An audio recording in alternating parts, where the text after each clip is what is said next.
Hey everybody, this is Ashley Rose. I am back again with another video. And this week I will be talking about Natasha Nagan's Girls of Paper and Fire. Here is the book jacket. There we go. I don't read books with book jackets because I like to be able to put on my book jacket and hide the wear and tear of my book. This one didn't actually get much, which is pretty dang tootin' impressive if I say so myself. So Natasha Nagan was discovered by James Patterson. It's published by Little Brown and Company with James Patterson's publishing company, and I don't know what it is. I just really don't like James Patterson. I have a book of his and I don't like it. But that being said, he does know how to find good written talent. So this book, guys. This book. Okay, so it has a caste system. And there's three castes. There's paper, there's steel, and there's moon. So paper is human. They have, like, nothing. They're human. Like, you and me. Or is it like you and me?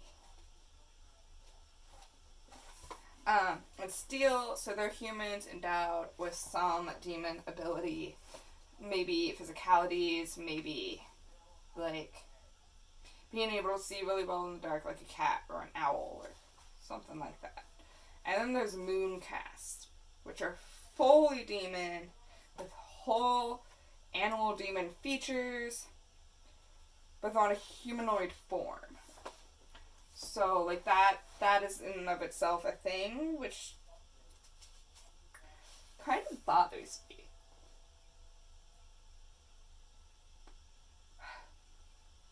Like, if you were going to have demons, have true demons, you know? Like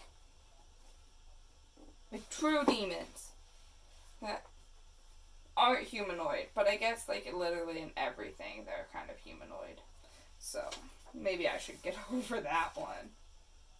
And so, this book does have a trigger warning, and I like how this book did it, even though I think this trigger warning is unnecessary. So the trigger warning is just, please be aware that this book contains scenes of violence and sexual assault. And I like how they worded it, that it's not trigger warning, this is incoming. It was just like, hey, you know, there's this stuff in it. It's needed to make this story, and now you know going forward. And I like that. It's not just like trigger warning, sexual assault. But, okay, so Girls of Paper and Fire by Natasha Nagan. Okay, I'm going to put this on so you guys can, like, be distracted by the book cover, because I think this book cover, like, this book art is actually, like, really good. So this book follows Lay through her struggles of coming to terms with being a paper girl. Now, a paper girl is basically a sex slave to the king, to the demon king. He's a bull, by the way. Like a bull with horns. I know I can't say those right, so I'll say the bull with horns. So, in this book, Lay is taken from her home, sequestered away to the Hidden Palace, and forced to become a paper girl, and forced to have sex with the king, and she has to come to terms with that. But the thing is that she's a paper girl, and the king forgets that paper burns. Okay. And so, this universe has magic. And it's utilized by all castes, at least for the birthright. So I'm actually not sure if it's utilized by all castes for the entire thing. It's kind of unclear. But it is utilized by every caste during the birthright. If you're born in this universe, you are blessed by shaman, and you are given a birth pendant, which is what that is. It's the birth pendant.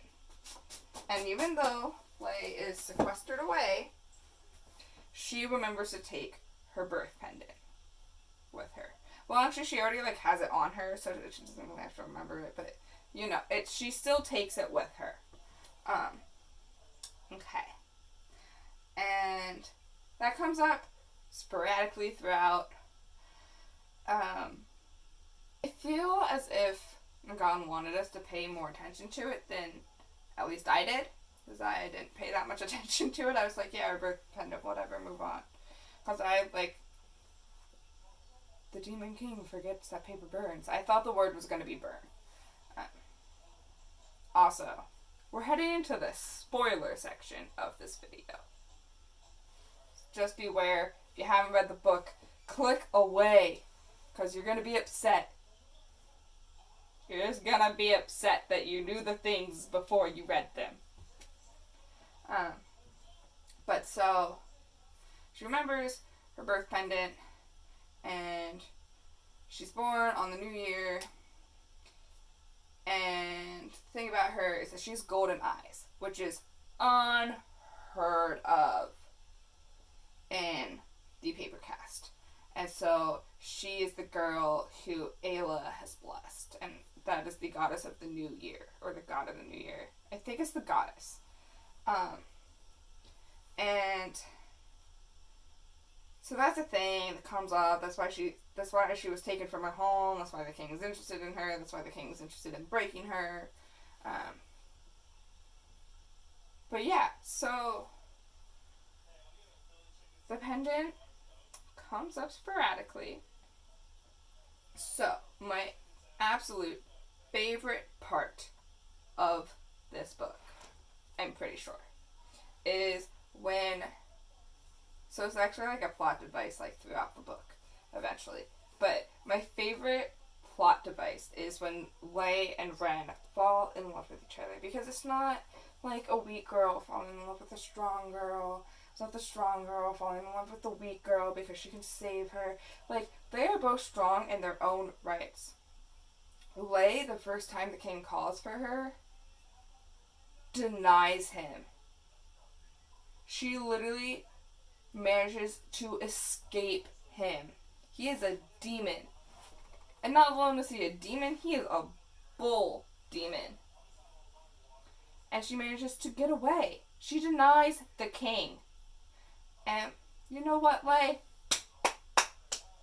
Good for you. But also not, because then you were starved for a week. So Ren and Lei fall in love, and they're both strong. So Ren is actually a Xia warrior. She is the last Xia. The Xias were massacred by the king because they were a clan of warriors.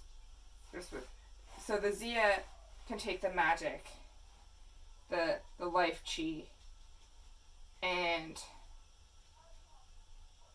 just fighting and combine them. And normally that's not how it works. You either utilize life chi or you're a warrior. But the Xia combine them, and she's the last of her people, raised as a Hanan. She's raised by the Hanans, and they claim her as their own, and so the king doesn't know that she's Xia. Debatable if the king knows that she's Xia at the end of this book. I don't think so. But so they fall in love, and it's just great because it's not one falling for the other because they're strong or weak or yada yada. They're two strong people in their own rights coming together because they mesh. and it could have been really, really forced. It could have been horrible, especially because it wasn't a hetero relationship. Because it was a lesbian relationship, it could have felt even more forced. But it was actually done really, really, really, really nicely. So I am super excited about that.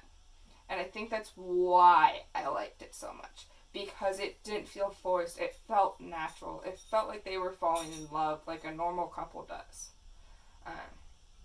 And so, at the end, it ends on Leigh's birthday, her 18th birthday, which is when the birth pendant opens. And gives you a character to describe your destiny or your life. And the character, like, think of like Mandarin, like, one character is a word. And it opens, and her pendant, her character is Flight. And it's kind of funny because they just escaped the hidden palace on the back of a demon who had wings. He was an owl demon, I think. And so, like, it's humorous because they literally just flew together. But it's also, like, super cute because, like, so you read it from Leigh's point of view. And Leigh is like, Ren is my wing, she will be my freedom. And Flight is often associated with freedom, and they're fighting for their freedom. And so, like, that's just, like, really cute and well done, and I like it. So basically, Leigh finds out that Ren is planning to assassinate the king, and then Ren gets thrown out of the hidden palace. And, no, Ren gets thrown out of the hidden palace, and Leigh has to kill the king, and, like, Leigh is not a warrior, but she still manages to stab the king in the throat. Which is an interesting choice. He was down, I think, like, maybe foot forward, just stab a lot, slice, do more than what you did. Because, guess what? The king has a pulse. He has a pulse, guys. And I did not know that this was going to be a series. I thought it was one standalone book. And so when I had 5 more pages left, I was like, this seems suspicious. Is Nagan gonna leave me forever on a cliffhanger? The second book comes out in November of this year, and honestly, November cannot come soon enough. I want to read this book so badly. And what's even more frustrating is that I'm probably gonna have to reread this, which means I'm rereading a book when I really can't afford to, because I still have like 60 books to read this year, and like we're almost in May. So, that's going to be a thing that happens. So Natasha Nagan, world builder, A+. Character building, A+. Even characters that, like, weren't that important were really, really well developed. So, like, A+. Plot, A. Emphasis in the right places, B+. Overall, I think this was like a really, really good book, and I'm really excited that I got it. I actually got it like for the cover, and I thought it like sounded cool. It's like, I'm a sucker for a book with good, strong female characters. But yeah.